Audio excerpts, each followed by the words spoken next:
오늘 시편 71편 5편 5절 말씀을 중심으로 주는 나의 소망, 나의 신뢰다 하는 제목으로 함께 하나의 말씀을 나누고자 하는데, 먼저 본 영상 영국의 에릭 리들 올림픽 금메달리스트입니다. 전에도 제가 이거를 한번 보여드린 적이 있었어요. 우리나라에는 드라마로 방송국에서 3번 정도 보여줬다는데 저는 본 적이 없었어요.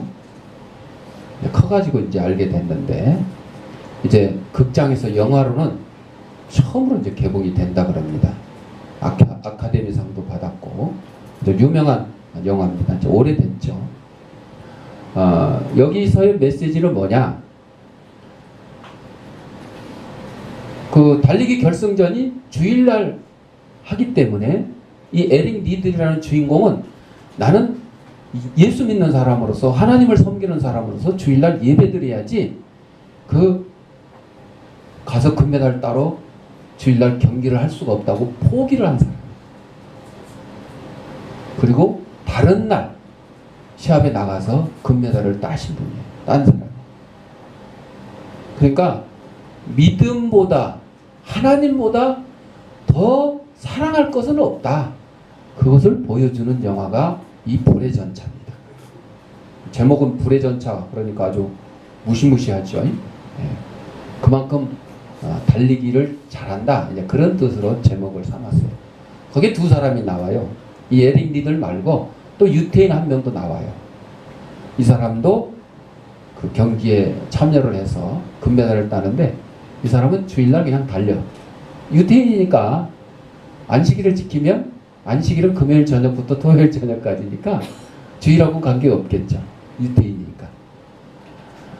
그러나 이 에릭 리들은 주일날 달리지 않고 포기하고 대신 다른 날 평일날 달려서 금메달을 따고, 그리고 그걸로 해서 스포츠 스타로 나가는 게 아니라 선교사로 나갑니다. 선교사로. 자기는 그냥 스포츠에서 달리는 것보다 성경에 나와 있는 대로 믿음의 경주를 달리는 사람이 되겠다. 그래서 선교사로 나가서 활동을 합니다.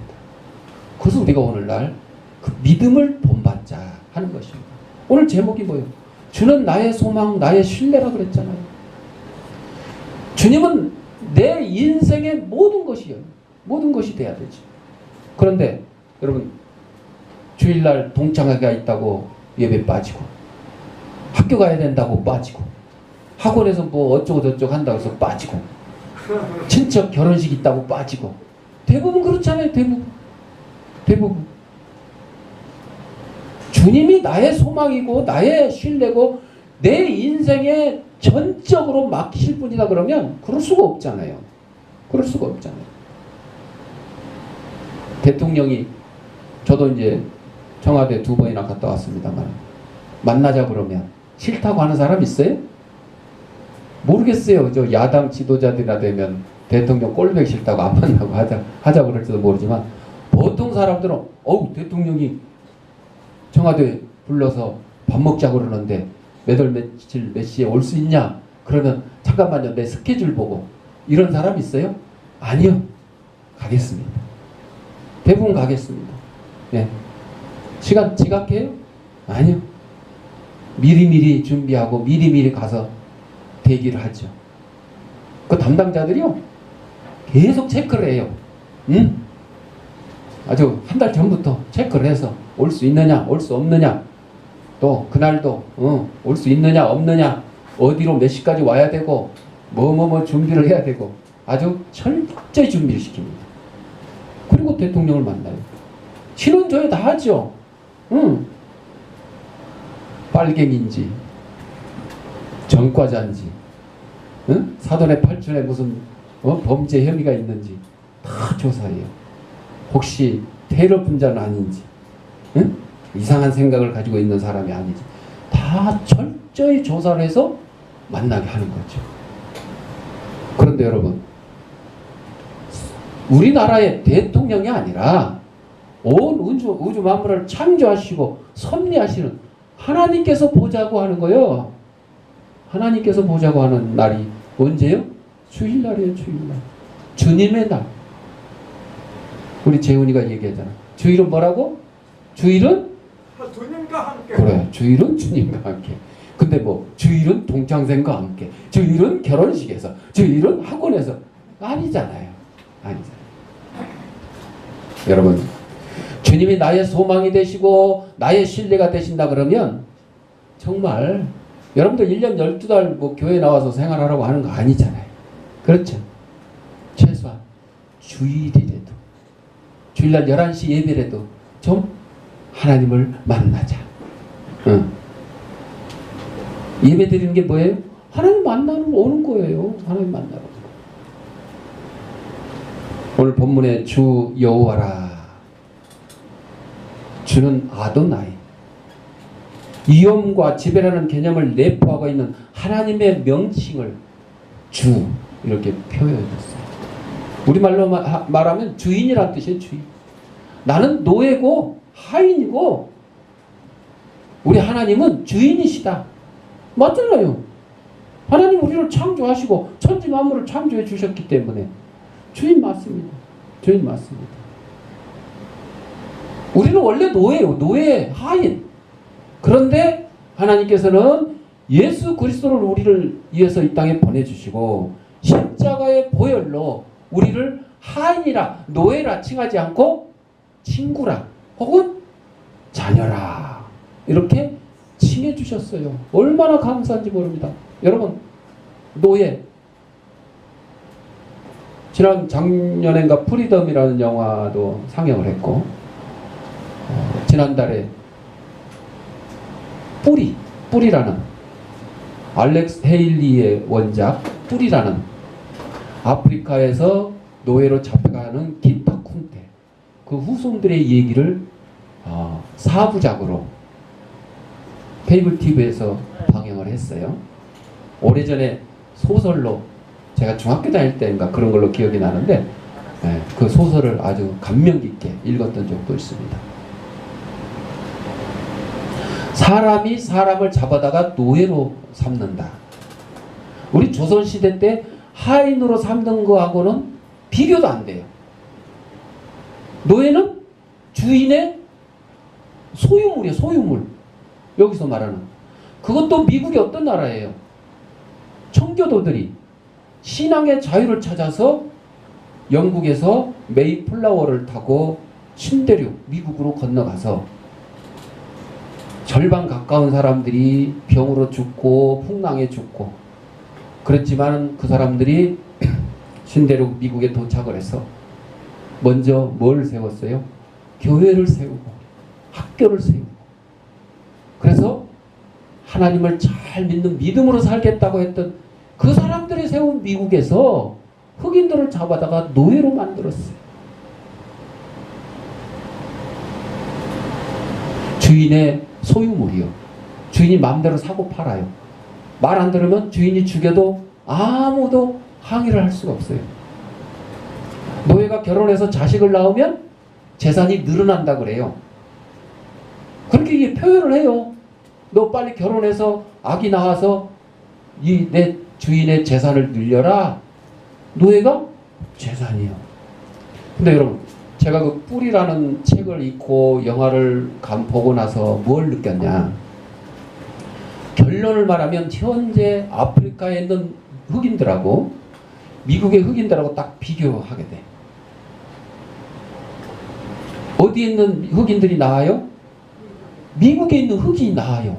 노예로 잡혀가고 그렇게 고생하고 힘들게 살았지만 억압받고 죽임을 당하고 살았지만 현재는 어떻게 됐어요? 흑인이 미국에 뭐요? 대통령이 될 정도로. 그런데 아직도 아프리카에는 굶어 죽고 에이즈로 죽고 제대로 배우지 못하고 또 서로 동족 간에 총뿌리를 겨누고 싸우고 그런 형편이에요. 그러니까 그거를 딱 보니까 성경에 나오는 노예로 팔려간 요셉이 생각나는 거예요. 요셉이 노예로 팔려갔는데 결국은 요셉이 하나님이 나를 이곳에 보내주셨다. 이스라엘 백성을 구하기 위해서 나를 먼저 보내주셨다. 이렇게 얘기했잖아요. 노예로 팔려간 요셉은 고생을 했지만 결국은 애굽의 총리가 됐잖아요. 총리가. 그런데 노예로 안 팔려간 나머지 형제들은 뭐요? 먹을 것이 없어갖고 지금 굶어 죽게 생겼어. 야, 애굽에 식량이 있다는데 우리 사러 가자. 이렇게 걱정하고 있는 게 딱 오늘날 아프리카와 미국에 사는 흑인들을 비교하는 거예요. 그러니까 그것도 하나님의 뜻이라 생각하고 감사할 줄 알아야 돼. 현재 미국에 사는 흑인들이. 자, 오늘 본문으로 다시 돌아가면 주 여호와는 당신의 백성에 대한 하나님의 언약적 신실성을 강조하는 명칭입니다. 그래서 이스라엘 백성들은, 유대인들은 지금도 여호와, 야훼 이 이름을 부르질 못해요. 입에서 부르질 못해요. 왜? 거룩하신 하나님의 이름을 어떻게 이 더러운 입에 담을 수 있겠냐도 안 불러요. 그래서 성경을 읽다가 여호와라는 단어가 나오면 그냥 지나가요. 안 읽고. 그리고 히브리어 성경에 여호와는 자음만 기록되어 있어요. 모음도 없어요. 오늘날 우리는 마음껏 불러요. 여호와 하나님, 예수 그리스도. 얼마나 감사한지 모릅니다. 그래서 이 시편 기자는 당신의 백성을 위험에서 구원하시겠다는 하나님의 언약이 신실히 이행되어 자신이 신속히 이 위기에서 벗어날 수 있게 되기를 기원하고 있습니다. 저는 또 나의 소망이시라 그랬어요. 주 여호와가 되시는 하나님만을 유일한 구원자로 의지하고 그분으로 말미암는 구원을 바라보았음을 말하는 것입니다. 소망은 뭐예요? 간절한 기대감으로 고대한다.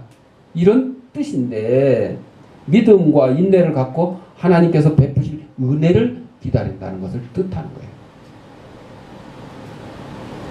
이스라엘 백성이 애굽에서 몇 년간 종살이? 430년간. 우리는 일제 몇 년간? 35년간. 35년. 10년에서 45년, 45에서 10년 빼면 35년. 옛날에 일제 36년이라 그러는데 여러분 하루라도 더 일제의 지배를 더 받고 싶으면 36년 하셔. 35년. 자, 이스라엘 백성이 애굽에서 430년 노예 생활을 했어요. 그러면 과연 그들은 하나님이 자기들을 이스라엘을 애굽에서 구원해 주실 거라는 소망을 처음에는 가지고 있었어요. 근데 430년이니까 400년도 따질 것도 없어. 한 100년? 글쎄 100년도 따질 것 같지 않아. 우리 기준으로 보면 한 40년, 50년 정도만 지나도 아이고 포기하고 이제 그냥 영영 그냥 노예로 살지 뭐 이대로. 아마 그랬을 것 같아. 이스라엘 민족도 결국은 포기를 했는데 마지막에 하나님이 모세라는 지도자를 세워서 그 이스라엘 백성을 애굽의 폭정에서 구원해 주셨어요. 여러분 430년 노예생활 아무것도 아니에요. 이스라엘 백성은 또 나라 잃은 민족으로서 몇 년? 2000년. 여러분 하나님이 어떻게 택하신 이스라엘 백성을 갖다가 430년 노예생활도 모자라가지고 2000년 동안 나라 없는 민족으로 온 세상에 그냥 유목민처럼 흩어지게 만들었단 말이에요. 어? 그거를 생각하면 정말 하나님을 원망할 수 있을 것 같은데, 근데요 그것이 결국은 하나님이 그냥 이스라엘 백성을 갖다 그렇게 430년 노예생활 시키고 2000년 동안 유리리 방랑하게 만들었어요? 뭐 때문에? 이스라엘 백성의 죄 때문에 죄값을 이렇게 치르게 된 거예요. 지금도 이스라엘이 있는 팔레스타인 지방에는 전쟁이 끊이지 않죠. 그냥 허구한 날 아랍 민족하고 테러하고 미사일 한 방 쏘고 막 5방 쏘고 그런 일들이 지금 비일비재. 그 일이 지금 왜 일어나고 있냐? 예수님을 십자가에 매달으면서 이스라엘 백성들이, 유대인들이 소리칩니다. 그 죄를 우리와 우리 후손에게 돌리소서. 그 죄값 받고 있는 거예요 지금. 죄값 받고 있는 거예요. 그들이 그 죄값을 다 치르는 날은 다 자기들이 십자가에 매달아 죽인 예수 그리스도를 구세주로 영접하는 날이라는 것입니다. 그날이 오기 전까지는 그 땅에는 평화가 없어요. 진정한 평화가 없어요. 자, 또 내가 어릴 때부터 신뢰하시라 그랬어요. 어릴 때는 이제 나이 든 시기를, 지금 이제 우리는 65세 이상 되면 이제 노인으로 취급을 해서 경로 우대권도 나오고 경로연금도 나오잖아. 근데 이번에 유엔에서 연령을 새로 바꿨는데 65세 유엔으로 치면 청년 나이야. 청년 나이. 여러분 80 넘어야 노인에 들어가는 거예요. 유엔에서 그렇게 발표를 했어요. 그러니까 여기 이제 80 넘으신 분은 우리 정권사님 밖에 없는 것 같아? 백권사님도 80 넘으셔서 드디어? 자, 나머지는요 거의 청년들이요. 지금 청년들이요. 그러니까 우리는 아직 희망이 있다는 게, 청년이라는 것은 아직 희망이 있다는 뜻이야. 자, 그래서 어릴 때부터 어머니 뱃속에서부터 어떤 사람들은 또 뭐 초등학교 때부터 아니면 학생 때부터 하나님을 만나서 하나님이 나의 신뢰하실 분이 되었다. 그런 뜻이 있는 거죠. 자, 그래서 어릴 때부터 하나님의 도우심을 받았다는 사실을 말하고 있는 다음 구절과 밀접한 연관성을 갖고 있다는 점에서 어릴 때부터 그러면 유아기를 얘기한다. 유아기를 얘기한다. 자, 그래서 여호와 하나님은 나의 소망이시며 나의 신뢰이신데 내가 어렸을 때부터, 여러분 어렸을 때는 인체적인 나이로 아기 때를 얘기도 합니다만은 만약에 내가 80에 예수를 믿었다 그러면 그때가 어릴 때요. 그때가 어릴 때요. 신앙적으로 따져서 예수님을 만났을 때 그때가 어릴 때요.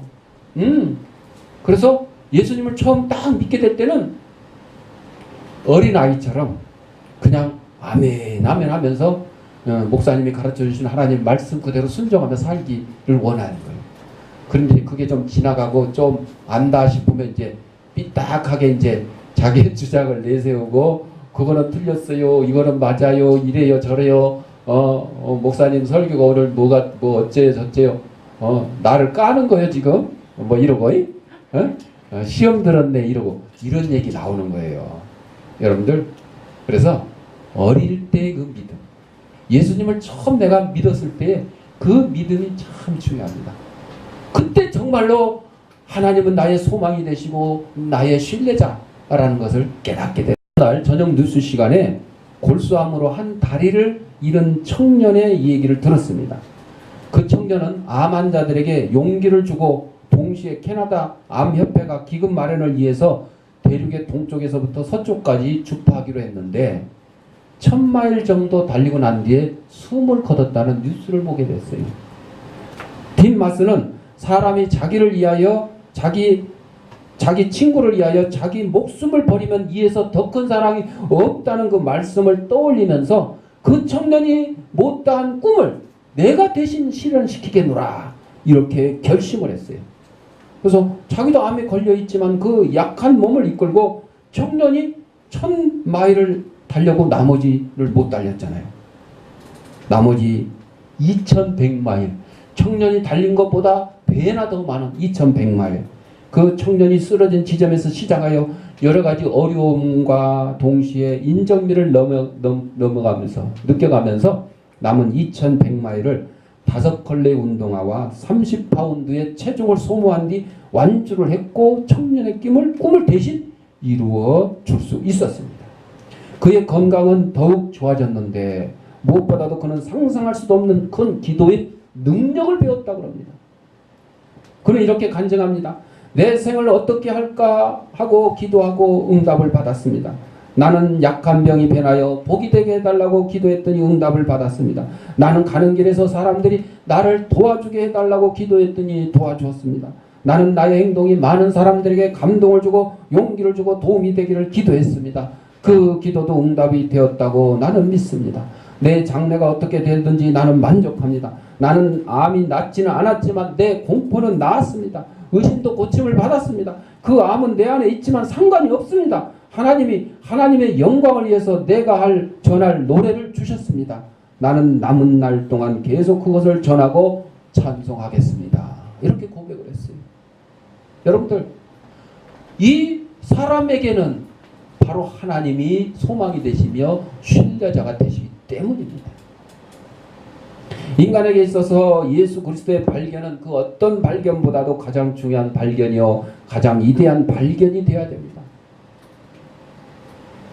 예수를 만나고 예수 믿게 된 것이 여러분들 좋은 대학 다니고 좋은 직장 들어가고 좋은 사람 만나서 결혼한 것보다 훨씬 더 위대한 발견이다 하는 것을 여러분들이 깨달아야 됩니다. 그런데 대부분의 사람들은 그렇게 의지하던 건강과 환경이 절망적인 상황에 이르러서야 예수님을 만나려고 합니다. 나 지금 바쁘니까 예수 믿으라고. 나는 바쁘니까. 지금 건강하잖아. 사업도 잘 되잖아. 바쁘잖아. 지금 예수 믿을 시간이 없대. 그러다가 암병이나 걸리고 교통사고가 나고 사업이 부도가 나고 콧물 눈물 질질 짜면서 그때 천부여 의지 없어서 의지 없지 이제. 오직 하나님 외에는 의지할 데가 없는 거예요. 그때 돌아오는데 뭐 그때 돌아와도 늦은 건 아니에요. 그런데 건강할 때 사업 잘 될 때 그때 예수를 믿는 게 훨씬 더 이득인 거예요. 그렇잖아요. 건강 잃지 않고 사업 잃지 않고 그 가운데 예수 믿고 더욱더 열심히 주의 일하면 얼마나 좋습니까? 그러나 사람이 진정으로 의지해야 될 것은 어떤 단체의 지도자나 물질이나 배경이 아니라 전지전능하시고 무소부재하신 예수 그리스도라는 겁니다. 오늘 시편 기자는 주는 나의 소망이시며 내가 어릴 때부터 신뢰한 이시라고 노래하고 있어요. 예수님께서도 마태복음 28장 18절 이하 말씀에서 하늘과 땅의 모든 건설을 내게 주셨으니 그러므로 너희는 가서 모든 족속으로 제자를 삼아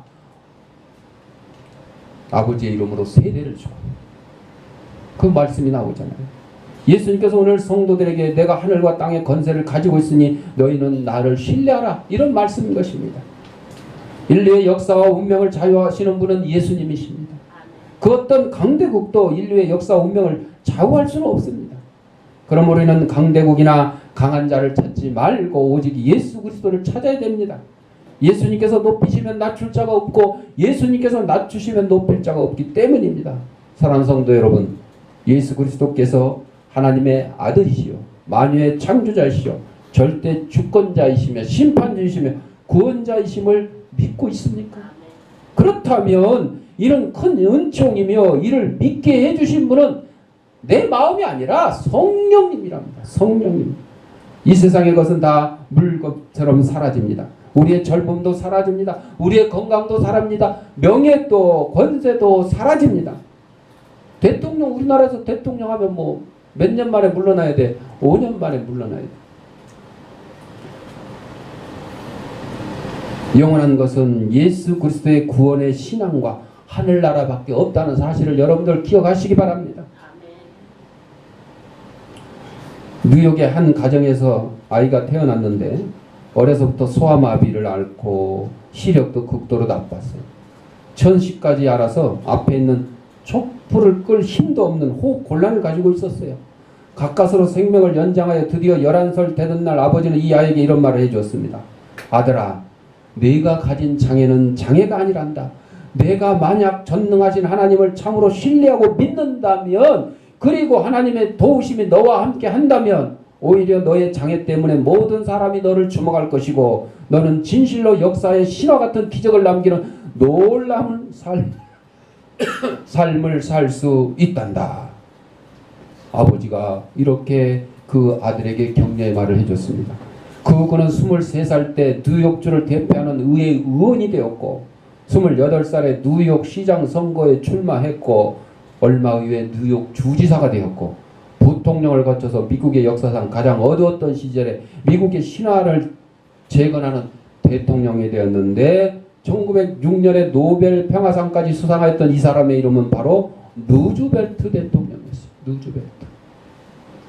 여러분, 하나님을 신뢰함으로 그 소아마비, 천식, 약시 이런 장애를 다 극복하고 하나님께서 사용해 줬더니 미국의 유명한 대통령이 되었다는 겁니다. 에이, 그건 그 사람 얘기지 나하고는 상관없어. 아닙니다, 여러분. 하나님의 역사는요, 마른 막대기만도 못한 저와 여러분하고도 다 역사하실 줄 믿습니다. 그러니까 하나님은 나의 소망이시며 나의 신뢰자다 하는 것을 여러분들 잊지 마시길 바랍니다. 어제 동성애 반대 집회 서울광장 건너편 대한문 앞에서 했는데, 여러분들 우리 그리스도인들이, 기독교인들이, 대한민국이 회개해야 된다는 것을 지금 동성애를 통해서 여러분에게 기도 제목을 하나님이 주신 거예요. 지금 여러분들 뭐 예수 믿는다고 누가 때리기를 해, 뭐 감옥에 가두기를 해, 뭐 머리를 빡빡 깎기를 해, 뭐 없죠. 할 일이 없죠. 여러분들 할 일이 없잖아. 심심할까봐 하나님이 여러분에게 동성애 문제를 주셔가지고 기도하게 하셨어. 기도하게.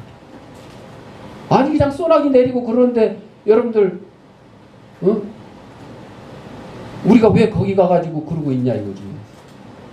동성애를 찬성하고 옹호하고 동성애를 차별하지 말라고 하는 이상한 법을 만들려고 하는 이런 사람들 때문에 우리 그리스도인들이 거기 나가서 했어요. 반대 집회를 했어요. 여러분들, 그런데 문제는 뭐냐. 우리 대한민국의 기독교인이 1000만이라고 막 떠들면 뭐해. 말로만 떠들면 뭐해. 성경에 행함이 없는 믿음은 뭐라 그랬어요? 죽은 믿음. 뒤진 믿음이에요. 뒤진. 좋은 말로 할 때 뒤진 믿음이에요. 그건 믿음이 아니에요. 너 믿음을 보여라. 여러분 믿음 뭐 보여줘? 엑스레이처럼 찍어서? 우리의 믿음은 뭘로? 행함으로 나타나야 돼. 그러니까 교회가 이 동성애는 죄다. 성경에서 가증한 것이다. 그랬죠. 그리고 소돔과 고모라가 멸망당했는데, 죄 때문에 멸망당했는데 그 중에 무슨 죄도 있어요? 동성애 죄도 들어있어요. 소돔과 고모라가 멸망당하지 않으려면 아브라함이 하나님 앞에 막 간구를 합니다. 의인 50명 있으면 살려줄랍니까? 응. 하나님 5명 빼고 45명. 응. 5명 40명. 결국은 의인 10명이 없어서 멸망당했어요. 우리 대한민국 수도 서울이 동성애 가지고 이렇게 난리를 치고 서울시장이 그들을 옹호를 하고 막 그냥 집회 장소 그냥 막 무분별하게 건전한 문화를 위해서 사용돼야 하는 서울광장이 이런 동성애자들이 알몸 행사를 하는 그런 곳으로 빌려줬다는 거예요. 그러면 소돔과 고모라처럼 의인 10명이 없어서 서울이 멸망할 수도 있는 것입니다. 여러분 회개 안 하면 안 돼요. 요나 선지자가 니느웨 가가지고 뭐 가기 전에 뭐 물에 빠졌다가 뱃속에 갔다가 뭐 이런 얘기도 있지만 하여튼 좌우지간 결국 니느웨 성에 가서 회개하라. 니네들 회개하지 않으면 40일 만에 니느웨 성이 멸망하리라 그랬더니 어떻게 했어요? 왕으로부터 온 국민 심지어는 짐승까지도 물도 먹지 말라고 그러고 금식을 시켰어요. 그랬더니 하나님이 돌이키셨어요. 니느웨 멸망을 돌이키셨어요. 살려줬어요. 니느웨가 뭐 예루살렘이요? 아니요.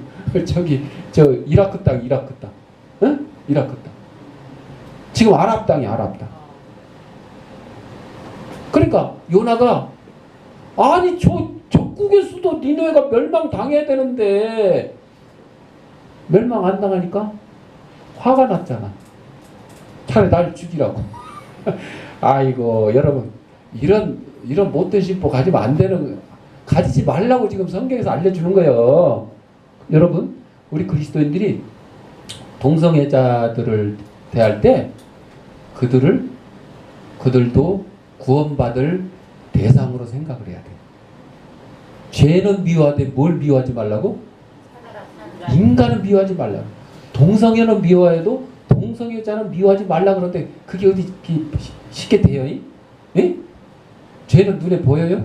안 보여. 죄를 누가 지어? 인간이 짓잖아. 결국은 보통 사람들은 죄 짓는 인간을 미워하게 되는 거예요. 그러니까 우리 그리스도인들도 정말 예수님의 마음과 같지 않으면 동성애는 미워하되 동성애자는 미워하지 말라 그랬는데 동성애를 누가 해? 동성애자들이 하잖아. 그러니까 결국 동성애자를 미워할 수밖에 없는 거예요. 그러지 말라. 소강성 목사님이 나와서 설교하면서 유다의 예를 들었어요. 가룟 유다. 가룟 유다가 예수님을 배반할 것을 알았고 배반을 했고 그런데도 예수님이 가룟 유다를 제명시켰어요? 아니죠. 놔뒀어 그냥. 놔뒀어. 그렇다고 제명도 안 시켰지만 또 가서 목 매달아 죽을 줄도 알고 그냥 놔뒀어요. 여러분들 바로 이거예요. 이거. 동성애자들을 여러분 동성애는 죄라고 우리가 막 반대를 해야 돼요. 반대를 해야 돼. 그렇지만 쫓아다니면서 우리가 막 매를 때리고 이러는 건 아니에요. 그렇죠? 누구 손에 맡겨? 하나님 손에 맡겨요. 그러면 하나님이 복 줄 사람은 알아서 복 주고 벌 줄 사람은 알아서 벌 주는 거예요. 우리는 그것을 위해서 나서서 기도하고 행동하는 거예요. 근데 뭐 1000만 기독교인이 있다고 그러면서 그냥 그 덕수궁 대한문 앞에는 2만 명도 안 모였어. 2만 명도 안 모였어. 심지어는요, 여러분, 그 동성애 파티하는 곳에 일부 교단과 목사님들과 신학생들이 거기에 찬성을 하고, 응? 심지어는 동성애를 허용해야 된다는 예배를 드리고, 그러니까 그들은 하나님을 믿는 게 아니요, 여러분. 하나님의 말씀보다 그 사람들의 인권이 더 소중하다는 거예요, 여러분. 죄인들의 인권이 더 소중합니까, 여러분? 아니, 그러면 감옥을 뭐하러 만들어놔, 교도소를. 왜 가둬놔? 그 사람들 인권을 생각해야지. 왜 도둑놈을 왜 잡어? 지네 하고 싶은 대로 놔둬야지. 응? 자유롭게. 자, 하나님을 소망하며 하나님을 신뢰하는 자들은 이런 죄악에 빠질 수가 없습니다. 돌아옵니다. 결국 돌아온 사람 많아요. 탈동성애자 그래가지고 돌아옵니다. 하나님께서는 사람으로 하여금 이를 깨닫게 하려고 건강을 빼앗기도 하고 물질을 빼앗기도 하고 사람들은 이것을 뺏길 때 탄식하고 아이고 하나님 왜 나에게 이런 일을 이렇게 깨닫게 되는 거죠. 그러나 이를 진정으로 깨달은 사람은 세상에 어떤 거대한 것일지라도 모래알처럼 보여 오직 하나님께만 경배하게 됩니다. 그러므로 사랑하는 성도 여러분, 주는 나의 소망이시오 내가 어릴 때부터 신뢰한 이시라고 고백하시기 바랍니다. 그리고 우리의 친척과 이웃들에게 세상 사람들에게 예수 그리스도를 발견하고 죄를 용서받고 소명을 받을 때 진정한 행복과 기쁨이 있다는 것을 알려주시기 바랍니다. 하나님께서는 이를 위해서 예수 그리스도를 안에서 우리를 택해 주셨기 때문입니다. 성도들은 주 안에서 변화받고 내가 여기 있나이다 나를 보내소서 고백하면서 세상에 나가서 외치는 저와 여러분이 되시기를 바랍니다. 기도하겠습니다. 사랑하라 풍성하신 아버지 하나님,